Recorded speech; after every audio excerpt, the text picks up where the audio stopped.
Nebenstimmen. A podcast by Ensemble Modern. Nebenstimmen brings you conversations on music, art and life between ensemble members and conversation partners chosen by them. Find out what the musicians are working on at the moment and what their personal thoughts are.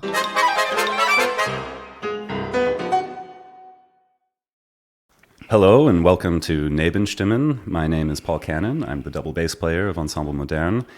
I am very excited today to introduce and welcome my good friend Vimbayi Kaziboni. Vimbayi and I have known each other for close to 10 years now, I think. Vimbayi, welcome to the program. Welcome to Frankfurt. It's always a pleasure to have you here. Thank you, Paul. And specifically, our listeners don't know, but we're right now sitting in the conductor's room on the first floor of our Fabrik. This happens to be exactly the first place we met. That's right. That's right. 9 or 10 years ago. Yeah. We need to talk a little bit about you and your journey through life. I think your background happens to be one of the most interesting and one of the most varied experiences that I know, at least personally. Why don't you tell us a little bit about where you're from, where you've been, where you're going? Where were you born? That's a good place to start, I suppose, yeah. Start really at the beginning. Right, at the very beginning. Yes, well, I was born in Zimbabwe, and I lived the first 13 years of my life in Zimbabwe before moving to the US in 2001. So how old were you when you moved? Yeah, 13, December 2001. I was 13. December 2001. Yeah. So you grew up in Zimbabwe. Yeah. What brought you to the U.S.? I don't know if you know the history of my country, but there was a bit. But yeah, there was pretend I don't know anything. Yeah, there was quite a big catastrophe at the end of the 90s, early 2000s, which lasted for a decade plus at least. Political strife that became economic strife. So around the time that we left, my mother, I think, had the foresight to see what was coming, and it was kind of right in the right time. She was a graduate student in the USA, and she decided it was important for us to come with her and join her there to avoid what is inevitably a huge catastrophe in Zimbabwe. Yeah. Okay. Yeah. I can get more into that. I mean, we had a hero, a president who became an anti-hero, who became a dictator, and that affected, of course, how the country was perceived outside of the country, and with sanctions, which affected the economy, which affected everyone. So yeah, and there was a huge chaos after that. Have you been back to Zimbabwe since then? I first went back after, I guess, almost 10 years, I suppose, in 2010. I still have some family there. Most of my family did leave. Most of my extended family did leave and to avoid the chaos. Did they all go to the U.S.? Or No. all over? Just my mother moved to the U.S. I've, family who moved to South Africa, family who moved to Europe, to the UK in particular, to Australia. A lot of the Commonwealth countries. Okay. Because at the time, we're part of the Commonwealth. So right. Yeah, of course. So it was easier then to go to the Commonwealth countries. Okay.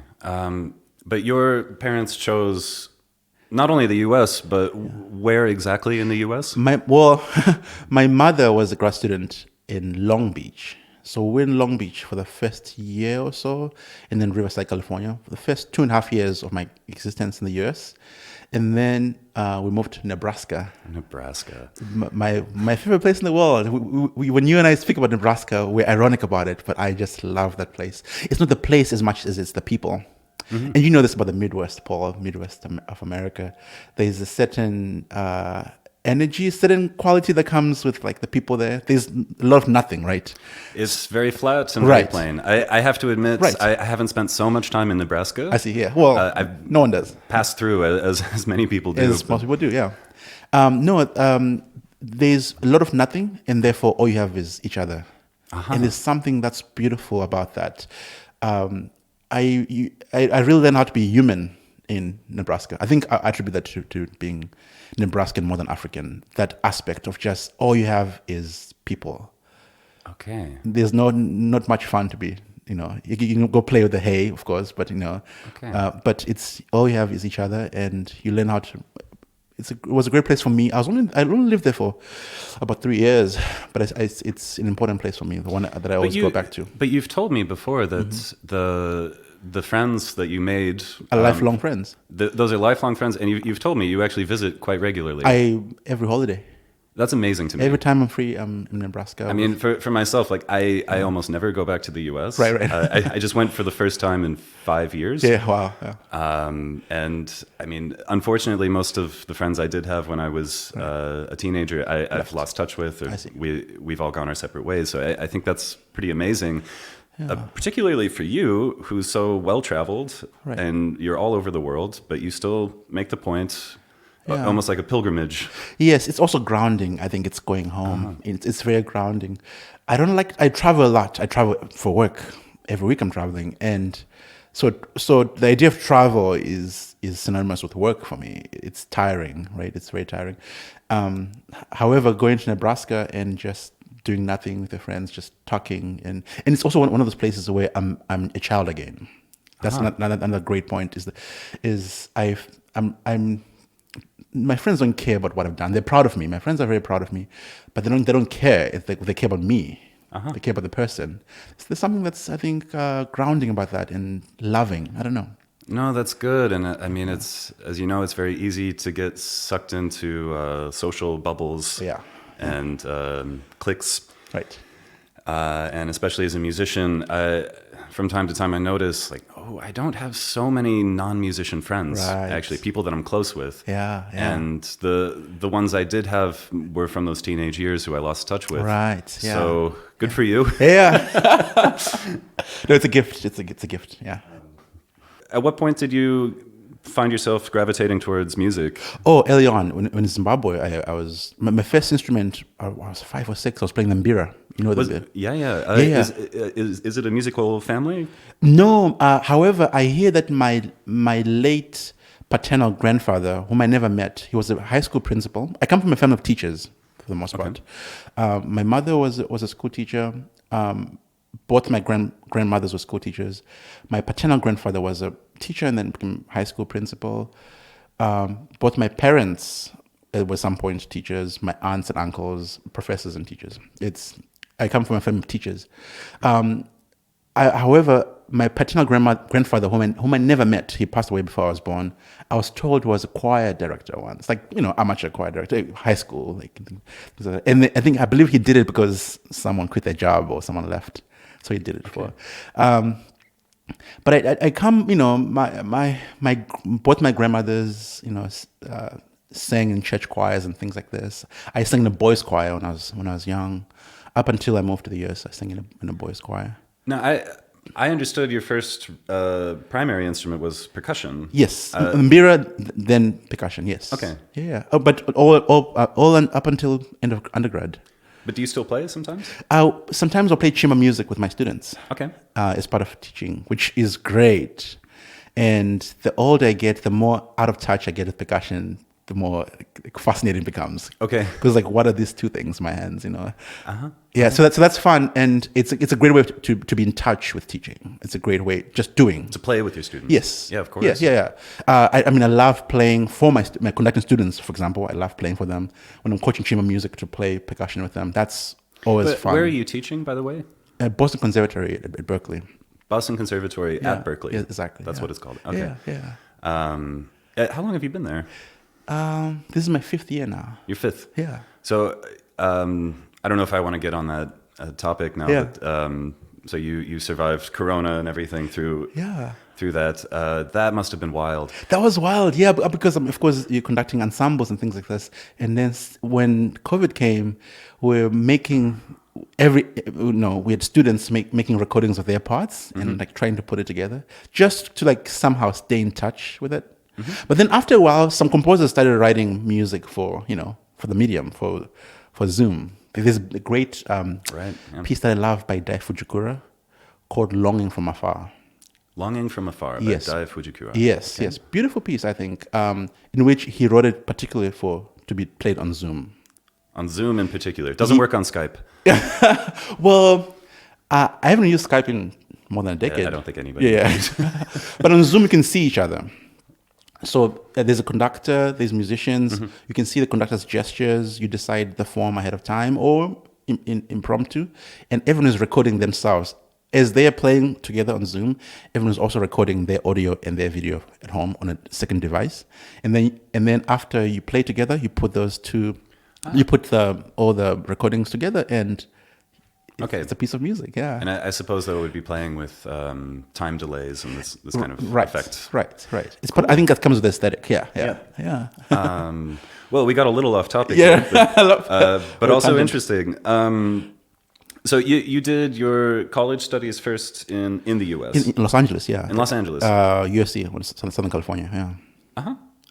And that was on percussion, or you were already studying conducting? I knew I wanted to be a conductor. I knew I wanted to be a conductor quite early on. Okay. I had a lot of teachers when I was in high school and things like this, who kept saying, you have to be a conductor, you have to be a conductor. I think I had, I don't know, I had enough of a gift musical capacity. I was always engaging my teachers in musical conversations, like the musical topics, like, having interesting conversations in that regard. And I think I always had also the kind of personality traits socially that are important with conducting. And also the standards, the musical standards that one expects on themselves and on others. So I think that's in a very complicated recipe to how to become a conductor. Those are some of the ingredients. So very early on, and I was playing percussion, in the back of the orchestra. I played timpani for the most part. You're back in the back of the orchestra, and sometimes you're resting. And so I always had the score with me. I was always interested about the global picture. And that really got me into an interest into conducting. I was also interested in composition, but more so in how, what's Beethoven doing, right? That, to me, studying composition was trying to understand the composer's mind. So that happened very early on, and thanks to being a percussionist in the back of the orchestra board, So I know, because you're very often working as a guest with Ensemble Modern, and with a number of other contemporary ensembles, one could refer to you as a new music specialist, right. certainly. Are you also conducting classical repertoire? And yes, absolutely. Older repertoire as well? Older repertoire as well. I'm a Beethoven fanatic, among other composers. He was one of those early, I don't know if you have the same relationship with the composers you loved early on, Paul. Oh, who does? I think a lot of people, such as myself, had an angsty teenage period, obsessed with Shostakovich. Okay, so Shostakovich was big for me, but Beethoven more so. Beethoven and Cage, I met at the same time. I was like 13 or so. I think right when I moved here, I discovered Beethoven and Cage around the same time. Cage, because I was a percussionist, so like the kind of percussion music we revere, the quartets, for example, are really incredible. So that's actually one way that I got into new music, being a percussionist, because our repertoire is mostly new music, right?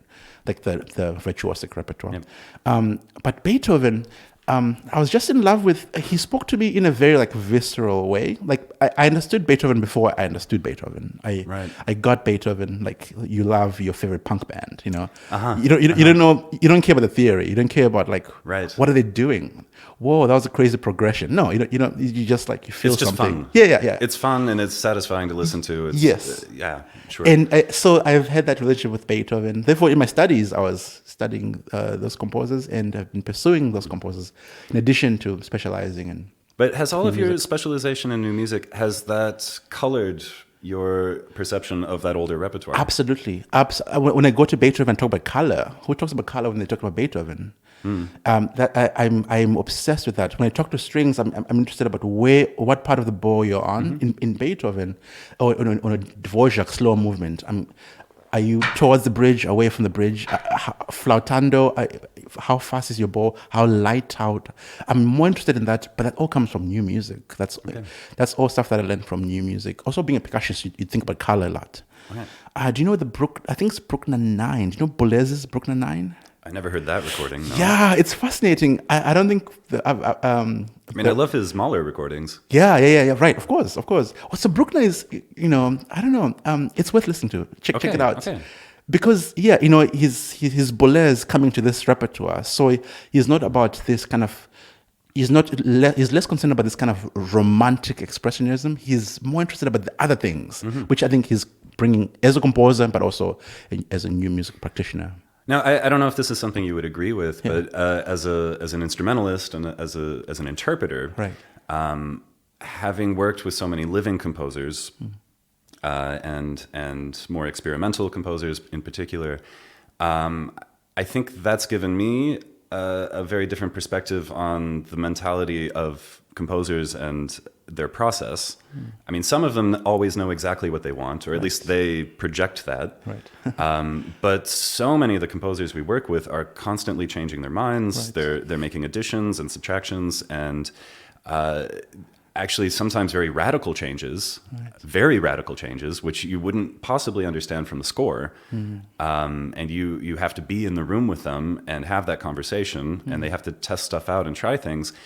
And that's the funny thing, then, to work on that older repertoire and to hear someone talking about, we have to respect the text. This is the holy Beethoven score, and this is the Urtext, Barenreiter version, that it has to be this note and this stroke, and that's the only way it could possibly be. Right. Well, how do you know that? So, this is the fun part of the work that you and I do, isn't it? Like, we're in the room, and we're the horse's mouth. We're right with the horse's mouth. And I think also with our teaching, we both teach, and I think it affects that, right? To say, actually, this is what the composer meant when they wrote this. So actually, I love Xenakis as a composer, and I was doing a piece years ago, maybe a decade ago, called Anactoria. Yeah. And great piece. I love that piece. Talk about angst. And he writes, he's talking about the bridge sound. He just writes bridge sound in the score. And then we thought maybe it's overpressure, or maybe he wants it on the bridge. No, you take it to the bridge. Let's take it. It's the pre-chorus. Yeah, that's good. Is that a funk reference? You just make a funk reference? Maybe. That's incredible. So anyway, he writes to the bridge. So if you didn't know anything about Xenakis, if you didn't know that he was erroneously saying bridge sound, although he wanted something else, you have to guess what? Aditi was in the room. Aditi knows what Xenakis meant. So I had to read this book. I was reading this book by Aditi about Xenakis, and he writes this about what Xenakis really means by bridge sound, and that changed my interpretation of how to play a Xenakis piece. But that's such a frustrating thing, actually. That right.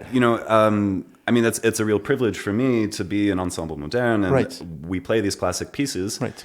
And there's all of this institutional knowledge. Yeah, Ligeti, for example, is great. Ligeti is a huge one for us. That we'll be playing the Kammerkonzert, the chamber concert, and half of the guys in the room rehearsed that with Ligeti. Yes. Many times, in fact, and recorded it. And there's a famous video in the Anbau with Ligeti doing. I think they're doing the piano concerto. Yeah. With Uli, and Ligeti was right there, and there's so many stories. It's crazy, from of course. That. It's a great recording, by the way. Yeah. Long before my time. But the thing is, we'll be rehearsing, and Uwe, our trombonist, just says, well, Ligeti actually told me to do this. Right. And it's a little bit frustrating, because it's like, well, that's not what's in the score. You just have a special permission slip. Right. But think about this. I think I used to get frustrated by these things until I thought about my first teacher, whom I loved dearly, Lucinda Carver, was an early music specialist, and she was my first true teacher.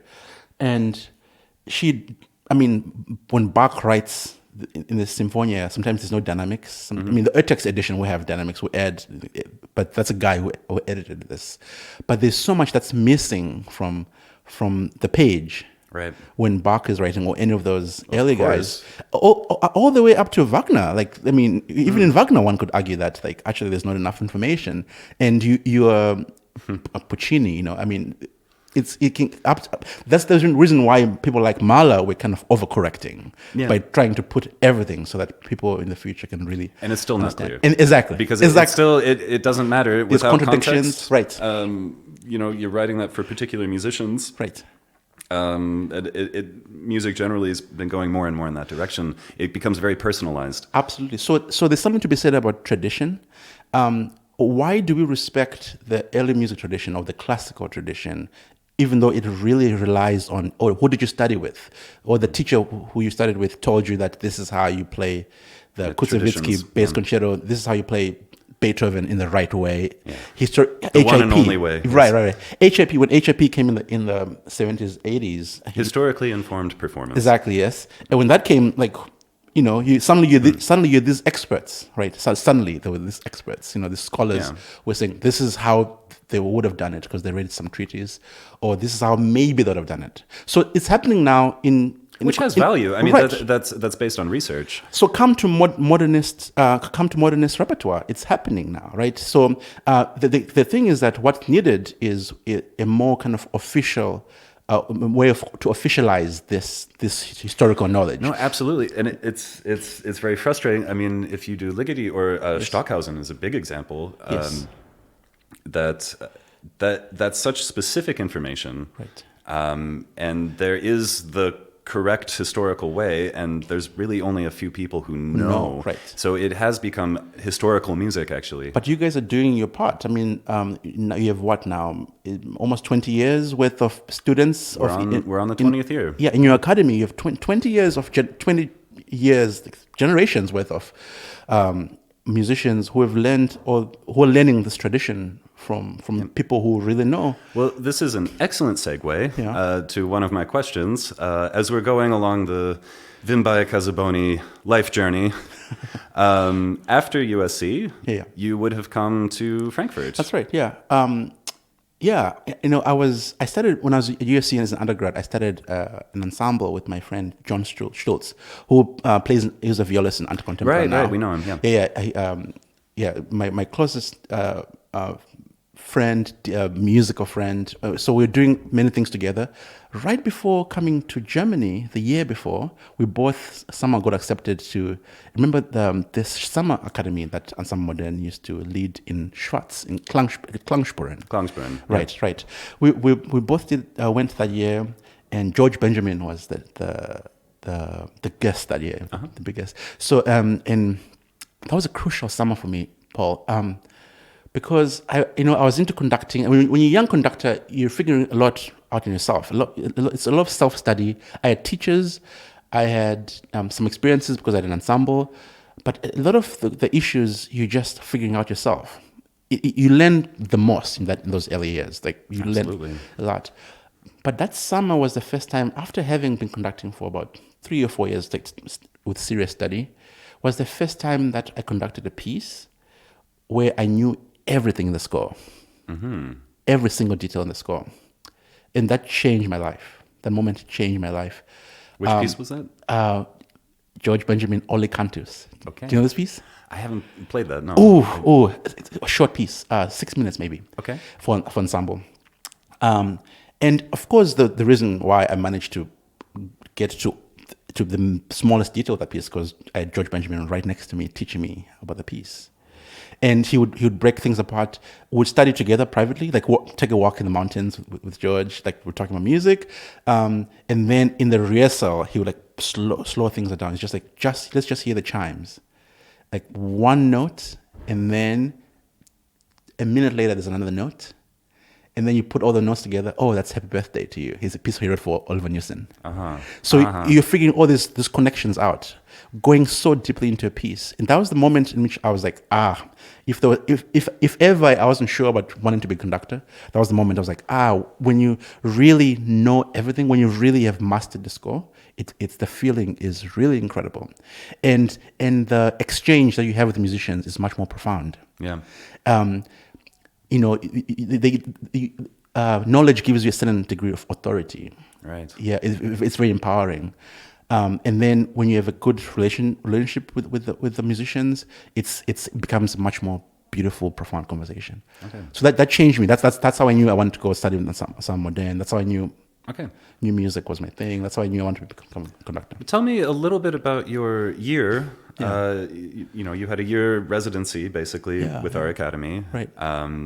And that's incidentally when I started coming Right. as a guest. That's right. To the ensemble. So that's when we met. Right. That's when we had the beautiful conversation right where we're sitting. Yes, exactly. We had a long conversation about conducting. And all of our ideals and our bright eyes towards the future. How young we were. Yeah.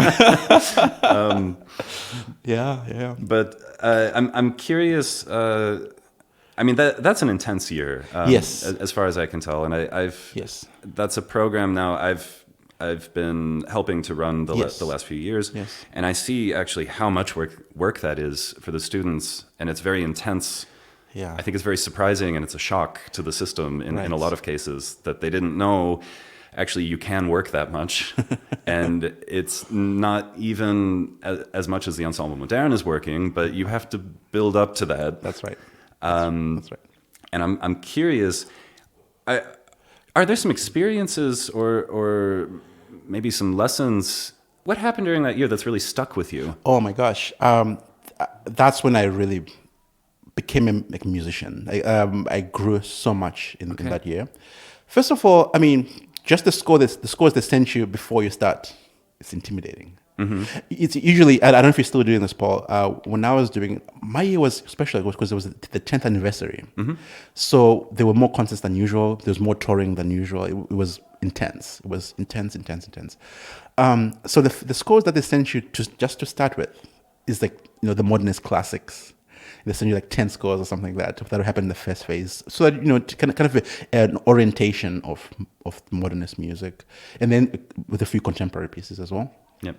And a classical piece back then, there was also like a classical piece just to to get to know each other musically. I think we did one of the Brandenburg concertos then. The basic concept is still there. I wouldn't do the Brandenburg concerto, but we try to give as a big a picture as possible, because that's our experience as an ensemble. Right. That contemporary music can be almost anything if it can be notated. Yes.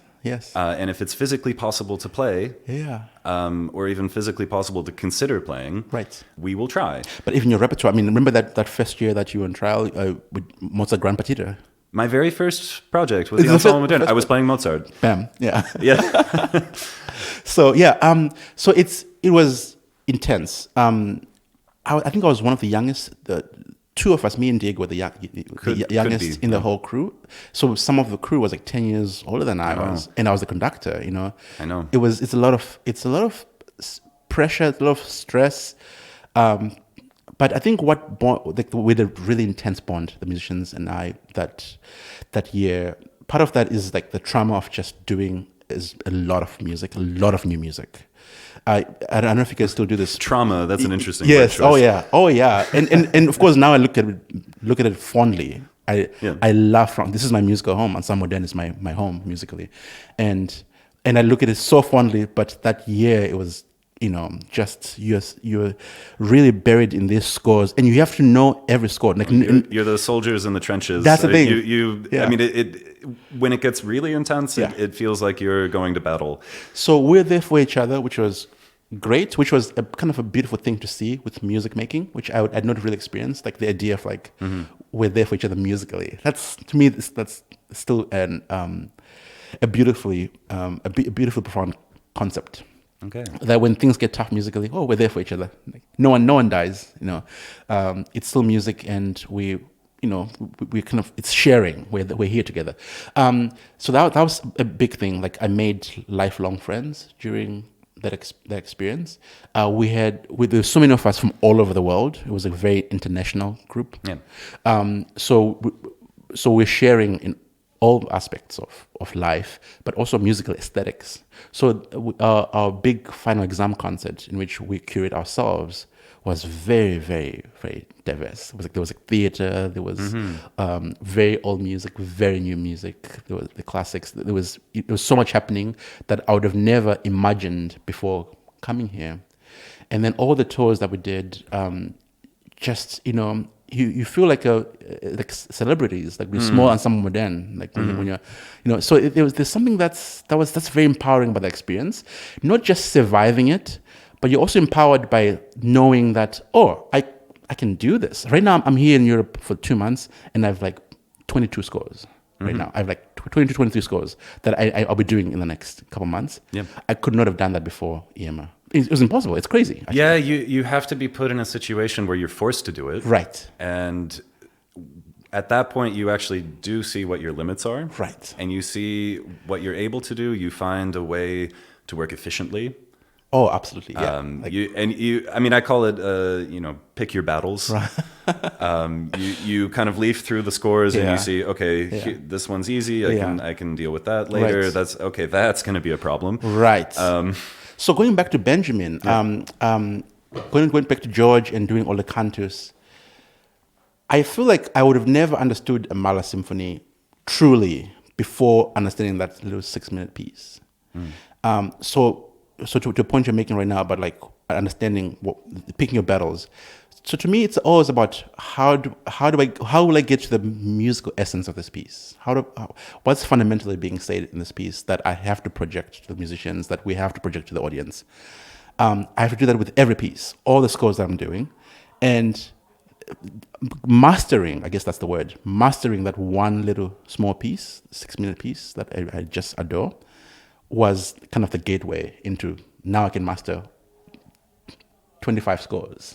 In the coming months, however many, that was crucial aspect. Just like asking yourself the right fundamental question, and then there's a whole group of questions around that question to understand the piece. So organizing yourself, and you guys do this a lot. I mean, you're also touring. Another element of what you guys do is you get back the piece from 2 years ago. And then you have one rehearsal to get it back. We're doing that soon in Conlon. Yes. Yeah. I don't know if you're there yet. I'm there. Thank you for reminding me. We literally last did that piece 2 years ago. But I'm always amazed. I surprise myself as well. There's so many pieces where they come up and we have no rehearsal time. Right. And I'm really doubting, like, do I remember this piece? Right. Do I have any idea how to do this? There's no time to rehearse. There's hardly any time to practice. Right.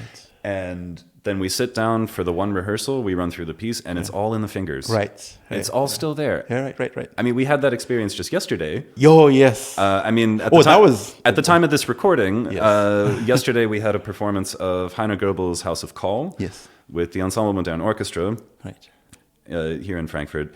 And we had performed it many times before, and we had performed it just, I think, 2 or 3 months ago in the Concertgebouw in Amsterdam. And then yesterday we just had a general rehearsal, one run through, and then a concert directly after. And I had this sinking fear in my gut when I sat down for the rehearsal. I'm not sure if I remember this piece. There's just that doubt. And as soon as it started, it just all flooded back as if we had just rehearsed it yesterday. And it's amazing, actually. That's crazy because that's like 70 people having the same feeling. Yes. That's another crazy It's a group group situation. With just the ensemble, the core ensemble, we trust each other very much. Yeah. There's a lot of trust. And you guys play every day together. But in this kind of much bigger, much more broader ensemble, 70 musicians or so, it's everyone has to have that feeling and that trust that they remember the piece, and it worked out. And it was a great, maybe one of our best performances of that piece. I think. Yeah, it was terrific. And that was, with just a dress rehearsal. I have to throw in a short anecdote from yesterday, from this Heiner Goebbels performance. After the concert, some of us snuck off to the cafe across the street, and there were quite a few people from the audience who afterwards went to the same cafe. And I met a gentleman who told me he thought he was going to see the Rachmaninoff Third Piano Concerto. Come on. Because he misread the date, and he really wanted to see Rachmaninoff, so he went and sat down, and then the show started, and he realized slowly, wait a minute, this is not Rachmaninoff. And he said he had 1 or 2 minutes kind of upset with himself for being stupid and misreading the calendar. And after that, he thought, oh, actually, this is way cooler. This is a very interesting thing. And actually well, he didn't say this. Now I'm just projecting my own thoughts into his brain. Actually, this is a rare treat. Right. Because Rachmaninoff Third Piano Concerto, I mean, it's a nice piece. Yeah. It's a well-loved piece. And it's one of those war horses that gets trotted out pretty often. Oh, yeah. And if it's a piece you want to see live, it's not difficult to find. Oh, yeah. Twice on Sundays. I mean, it's easy. I mean, especially here in Germany, there's so many orchestras and concerts just everywhere. I'm sure any given weekend, within a 3-hour train ride, you can find Rachmaninoff Third somewhere. Yeah. But Heiner Goebbels' A House of Call, which is an extremely interesting piece, with quite a beautiful light installation by the composer, conceptually very, very special. Yeah. And that's just not something you're going to see too often, because it's a very complicated piece. It's a complicated setup. It's theatrical, and it's not easy. Right. So inexpensive, very expensive. Very expensive. It's not the kind of thing most orchestras are so interested. Right. Because it's not the easy war horse like Rachmaninoff Third. Right. They would need to practice. They would need to rehearse. So not easy. Yeah. we had the luxury of all those tryouts. Yeah, I mean, over the course of 4 years. Over years. We built this piece up, and as we were talking about earlier, all these very small changes that happen through that process, which we have in our parts, which are not in the score, by the way. Yeah. So it's a special thing to see. Yeah. It's wild. I mean, isn't that what's exciting about new music, particularly when new music is done very well, right? Particularly when new music is done with kind of the sincerity of how we perceive all music, right? This kind of like, I'm really going for it. I'm putting everything on this, which I believe, and Heiner is a dear friend now, and we talk about these things. That's a piece that really represents like kind of his philosophy about art in general. Right. His aesthetics about music. It's like there's so much that it's a very personal piece. It's a very personal piece. Personal. It's a very personal. The subtitle is actually my imaginary notebook. Yeah, is how it subtitles it. So yes, so you all are the Goebbels experts, Yeah. I'm currently learning black on white. Oh, yes. Schwarz auf Weiß. I get my first shot at it that's just in a few days, actually. Incredible. That's his first masterpiece. That's what put him on kind of the map. I mean, it was the first big success with the ensemble and him together, as far as I'm aware. Yes, it very much, And again, institutional memory. I mean, those parts I was given are not clear. So that's one that has to be put together every time, and a bit of a delicate thing. Let's continue the journey. So you were here in the academy. Mm-hmm. Afterwards, you did something. I don't know anyone else who has done something quite like it. Where did you go, Vimbayi? I think you're making fun of me at the time also. No.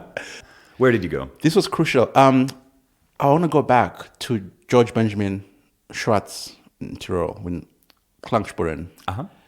I met a young conductor, youngish conductor at this point, from Uzbekistan. No, actually, I met him prior in Salzburg. I'd met him a few months prior. And then in Klangspuren, 3 musicians from his band, from my Uzbek colleagues' band, were part of the academy. Mm-hmm.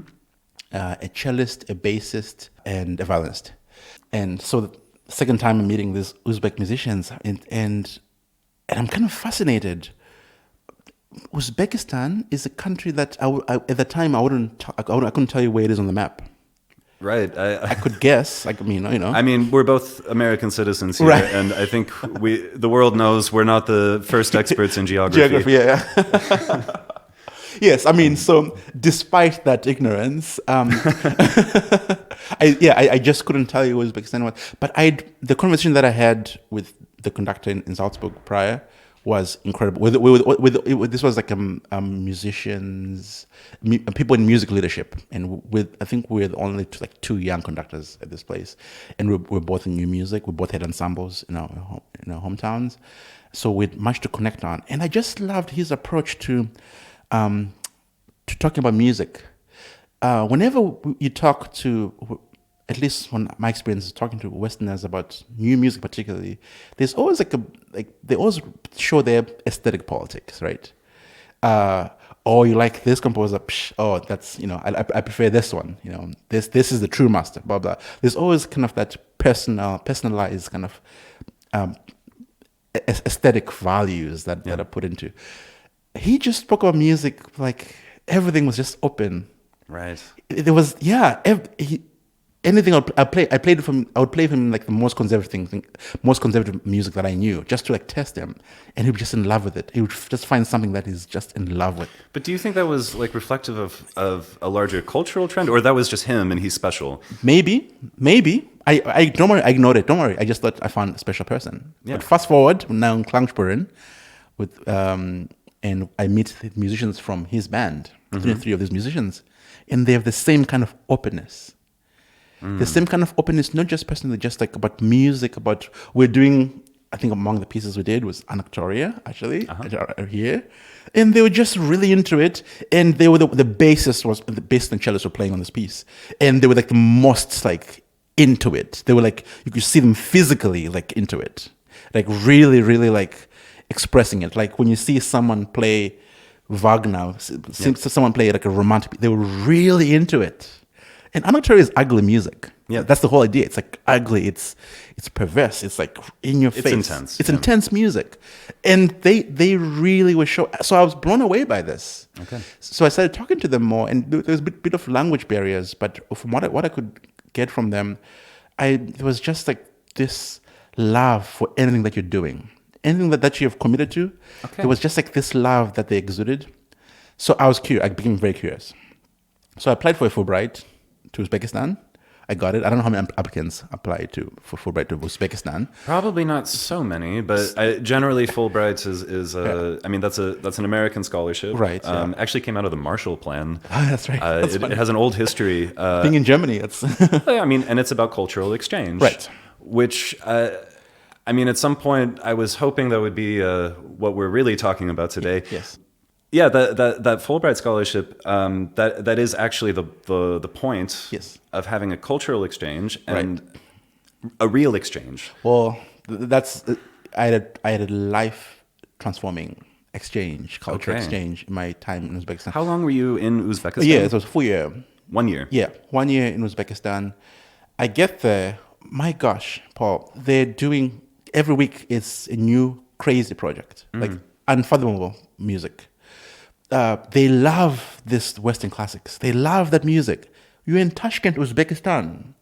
And I'm not just talking about the musicians. The audiences love it. Because it's their first time that they're hearing this. They're so open. And the first time they hear Ligeti, we did the cello concerto. And they were like, oh, it's so beautiful. Oh, the small little sounds. So really active listeners, actually. That's the thing. And they're active listeners about every kind of aesthetic. I did a minimalist project, a Michael Gordon opera. I did all these different kind of projects with them. Wow, I really want to go to Uzbekistan now. Paul, let's arrange this. Okay. We're going to arrange this. We have to arrange this. Let's go. After this, we'll talk about this. That year was their 10th anniversary. Okay. The year that I was there. So there were many guests coming from, the guys from Bang on a Can were there. Some European musicians were there. So there was a lot of these exchanges happening, and I was just a part of it, and conducting some works here and there, going to see great art, going to watch their opera projects, all these things that are happening around town.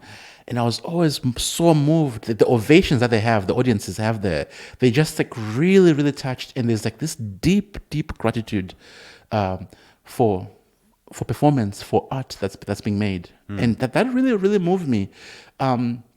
And you know, it stretches the ear because this ensemble was also interested in like doing research about Uzbek music, which the intonations of their musical language, of their theoretical language, is really, really fascinating. And these guys were working on this. I don't think I've ever heard it. Oh, it's worth it. It's worth checking out. Okay. Well, maybe next year we'll go. Okay. That'd be great. Let's take a trip. Yeah, there's one of two things has to happen. We have to go there, but also we're going to somehow make a connection with ensemble here and do some sort of collaboration with them, because it's really, really, really incredible. But it was a really, really life-changing thing. So it really opened up my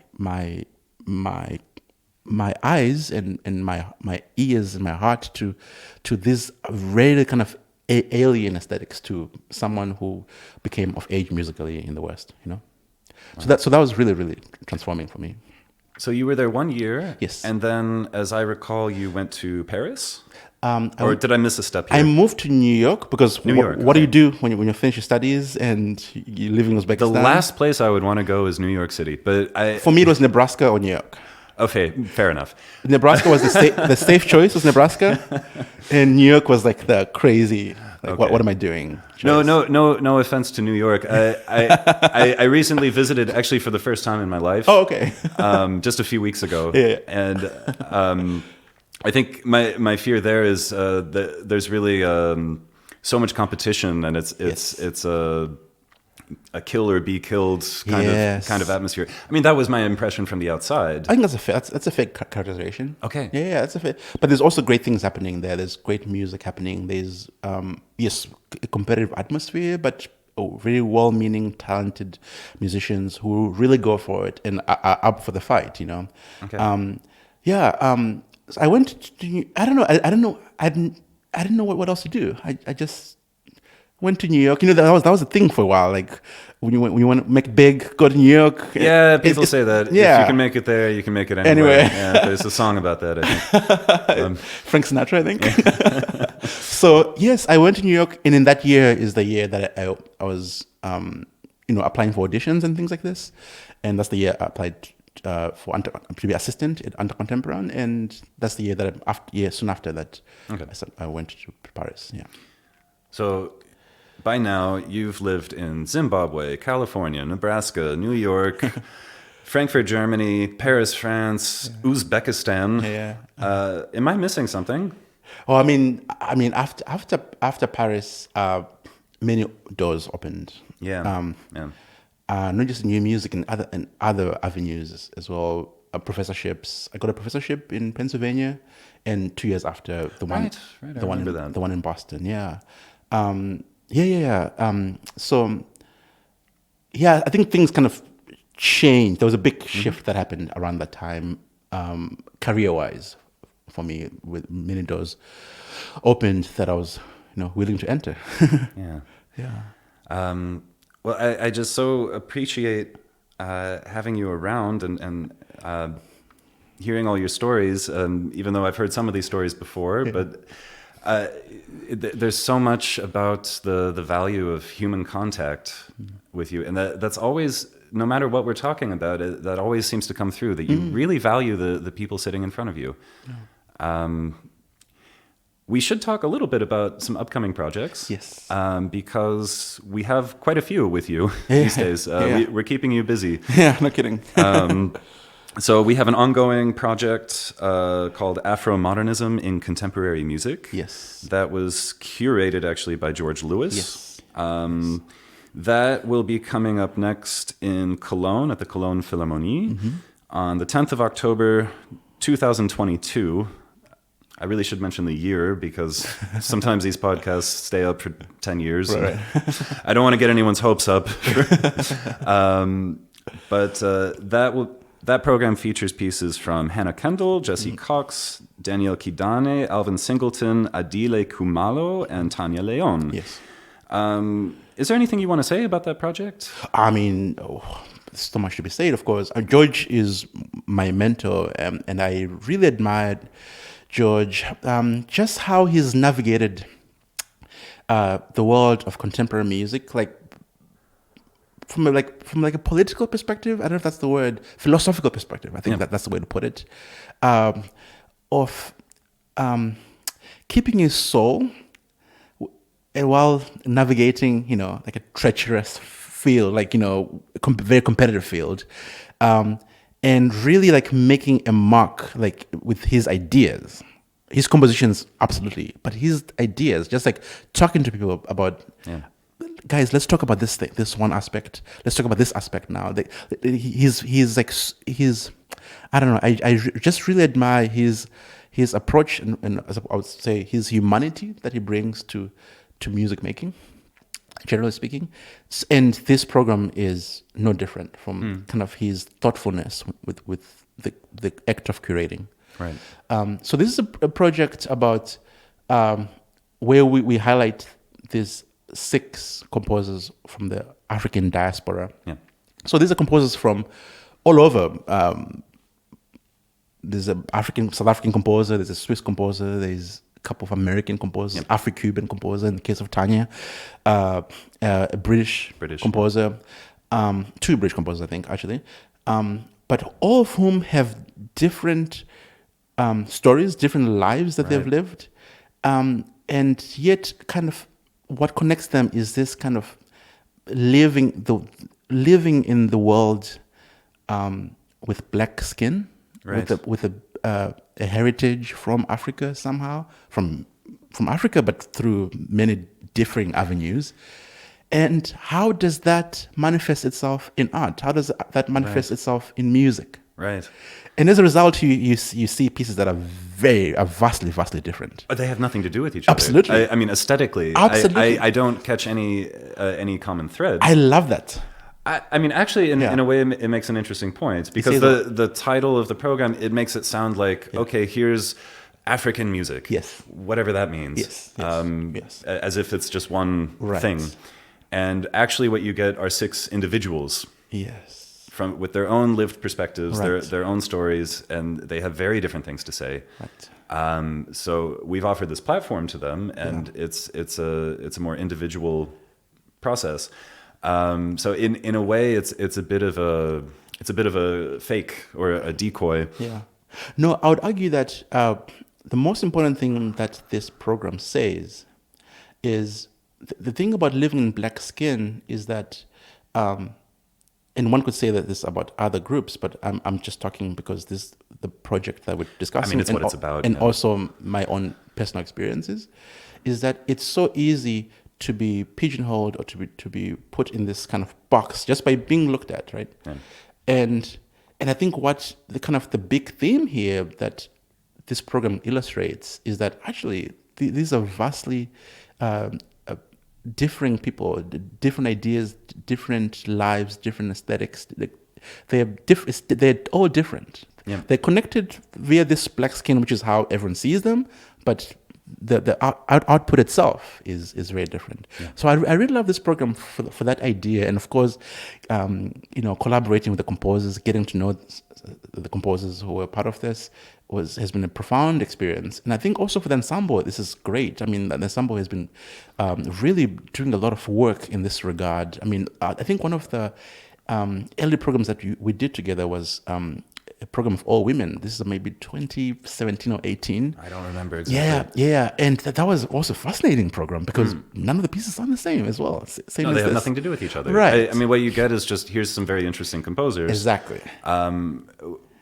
And, I think it's important for us anyway, because we do have a platform. Yes. And in some cases, we have a very large platform. Of course. So I think it is important to offer that and offer space to people who maybe have struggled to find a platform. So here's the thing about that is the main idea, I think this is an important question to ask yourself in the act of curation, now more than ever, because this is part of the public consciousness, is what do I want to say? Yes, that's important. What am I trying to say?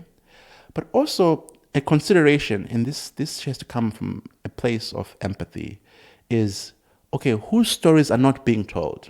Right. There's many stories that we've heard, like kind of the same old stories, right? But whose stories have we not heard? Let's say something new, and this is kind of the questions we're trying to answer, like, and then as a result, some really fascinating results products. We're hearing music that we don't often hear. It's really expanding our ears and our consciousness. This is, I think, a great way forward. Speaking of Hannah Kendall, she has another piece which will be premiered at the Donaueschingen Musiktagen, Yes. Also conducted by you on the 16th of October, 2022. She recently won the Hindemith Prize. Oh, did she? I didn't know Actually, that. That's great. Oh, I'm happy for Hannah. That's great. And that'll be premiered alongside a new work from Georg Friedrich Haas. Yes. So I assume you have the new scores. Yes. Because I just got my parts. Just received them. Yes. Okay. Mm-hmm. What do you do when you get a fresh score? Yes. How do you take that apart? Yeah, that's a good question. Because I in the old days, it would have been a conductor would sit down at a piano, Yes. and read out through the score and get an idea musically what it is. Right. With a piece like the Haas, it doesn't make any sense to do that. Doesn't make sense. Yeah. I mean, imagine Lackerman. Imagine trying to piano study of Lackerman's score. Right. You know, it's ridiculous. It's about imagination. I going back to my experience with all the cantus. And again, asking yourself kind of the big questions, like you're trying to get to the essence of the piece. Yeah. So I'm going through the piece, trying to see, okay, what are the materials? What are the fundamental materials? Like the first thing that's said, and then how are those materials being developed? That's kind of what I'm looking for. Before I'm thinking about, how hard is this for the bass player? I'm not thinking about that yet. I'm just thinking about what's the composer trying to say, and that's a process that takes a long while, because you get deeper and deeper and deeper. But that's kind of superficial. I'm just trying to say, okay, what are they working with here, and what do they do with it? Where do they go with it? Where do we end up? That's kind of the big picture, and while doing that, I'm kind of getting a sense of kind of where the musical problems are, right, from a practitioner's perspective. Therefore, how much time is going to be needed? How can I be useful? I'm trying to anticipate as many things as I can in order to help the process of music making. So that's kind of the main stage. And then at some point, I start marking the score. And then during that process, I'm getting deeper and deeper. Now I'm understanding, this is what Jagdish is doing. Yes. No. So now I'm worried about, there's a shift. There's a big shift here. Or so be considerate. Be empathetic with that ritardando. Be generous with that tempo. Maybe it's not 82. Maybe it's 78 for that brief. Things like this. That's nice of you. Yeah, but that's what being a practitioner is. I mean, you have to be considering all these elements, practical issues. Absolutely, and above all, you're thinking about the musical essence. Like all these practical issues should work in the context of what's being said musically. Right. Yeah. So that's the process, and I try to do the same thing in the rehearsals. I try to in rehearsals that we're all experts, so we can do this fast. We can just read it through, and it sounds about like the piece. But also, this kind of hand-holding that has to happen, because I'm looking at the global picture, which not everyone is. I mean, no. I have to admit, I don't look at every score. We can't. You're so busy. The full score, but I do try sometimes. Right. It's helpful. Right. But I wonder what it looks like when you practice, because for me, that's very easy. I get my bass, right. I have the part, and if I don't know what something should sound like, I try to play what I'm reading, and something comes out. Right. And I can at least piece together based on what I'm hearing. Yes. Maybe I have some idea of what this is going to be, but I'm just looking at one voice out of many. Right. And it's my job to get extremely detailed and very technical with that information. Your job is to coordinate that. Yes. I mean, there is no practicing. And for me, at least at this point, I mean, I'm not looking at a mirror or, No. Well, I am, but that's my problem. It's mostly studying. It's mostly studying the score. I spent forever. The thing about conducting is, yes, you spend a week in front of the ensemble, but you spend months with the score. The majority of the time you're alone for the majority of the time. But are you really like? Are you just reading the score like it's a book? You're intoning it. Or do you sit down and like really in real time? There's a kind of visualization process. Not in real time, because that would be crazy. Imagine a 40-minute piece in which you're trying to do every study through is in real time. That would be. Well, I've done that actually as an really? exercise. Really? Okay. I mean, not in real time. I mean, because things repeat. So, right? I mean, most music that's developing something, things are being repeated and things like this. So I don't have to study it again. I mean, I was trying to see if there are any changes, but I can see what's happening and then contextualize that in my head. Just okay, this is playing this role. But for the most part, I'm on planes a lot. I'm always flying. I'm always at the airport. I'm just looking at my score and I'm trying to understand each part and then put together all the parts. Like trying to intone, imagine how this sound like. I'm thinking about the harmony. I'm thinking about color. I'm thinking about gesture. That's kind of maybe the biggest one actually. I'm thinking about all aspects, trying to imagine what this moment should sound like. And yes, it's important to have a good inner ear with conducting. Because that's the only way this can work, particularly new music. Because usually you can't go to the piano, right? Imagine Ligeti, trying to do Ligeti chamber concerto at the piano, because it's possible you can play the notes, right? But it's crazy. It's insane. Yeah. But you can imagine. Okay, what's happening now? You have this line that's being played by all the woodwinds at pianissimo. You can imagine what point is trying to make here, right? And that's kind of the big idea is painting these pictures, seeing the pictures, these musical pictures.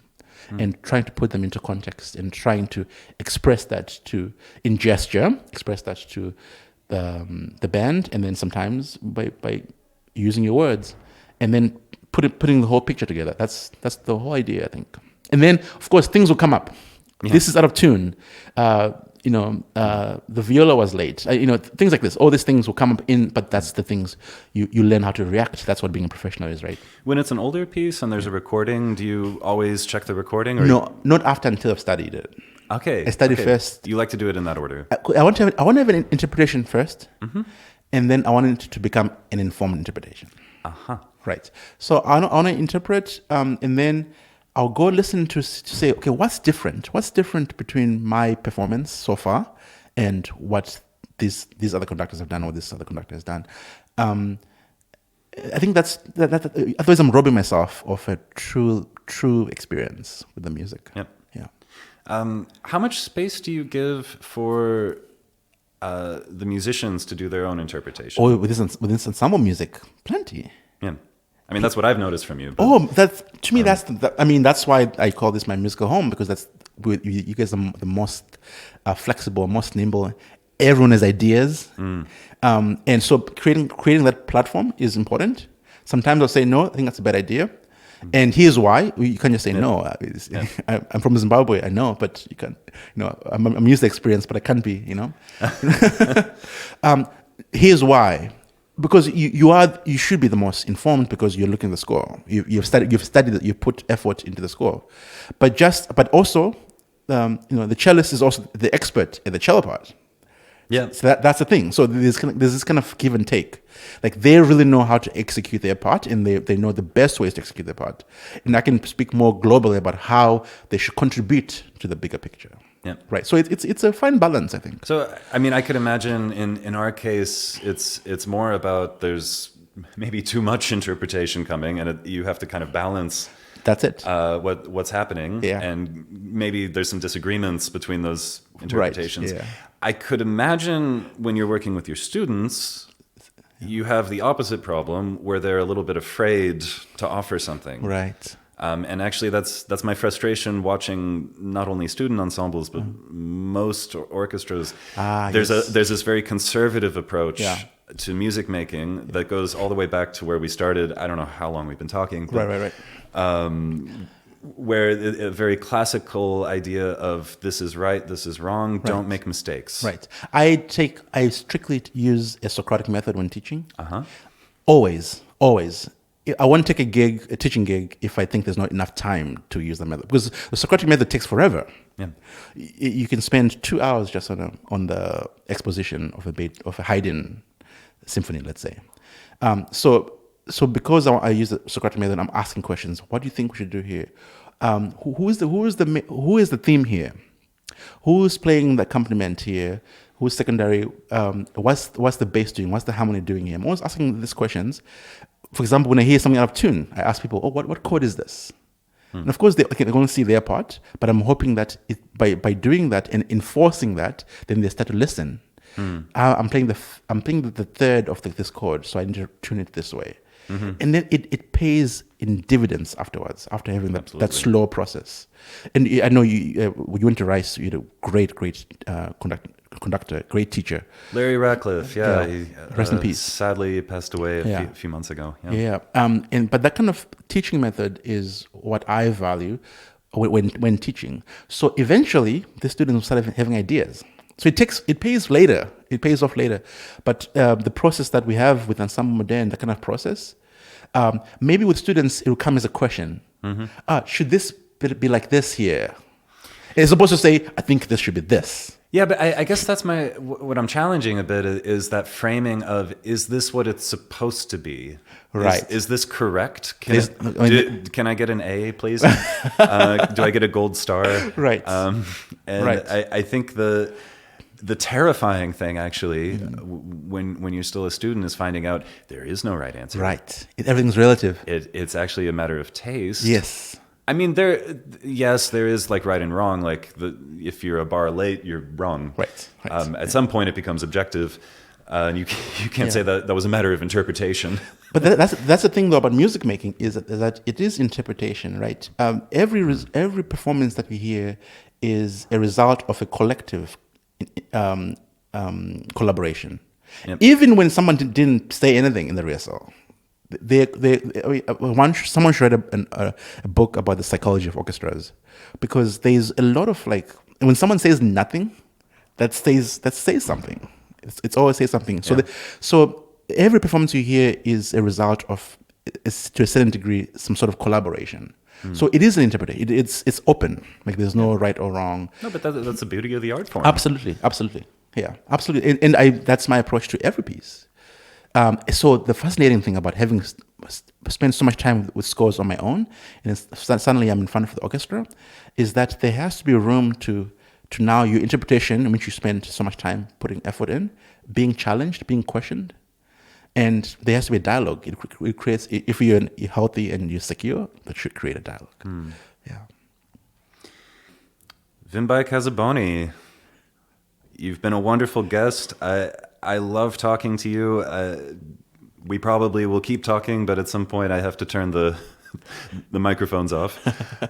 In addition to our next performance together at the Cologne Philharmonie on the 10th of October, and these two world premieres at the Donaueschingen Musiktagen on the 16th of October, it's also the last call for the House of Call from Heiner Goebbels on the 19th of November 2022 at the Vienna Volkstheater. Vimbayi, thank you so much. Thank you, Paul. That was Nebenstimmen, a podcast by Ensemble Modern.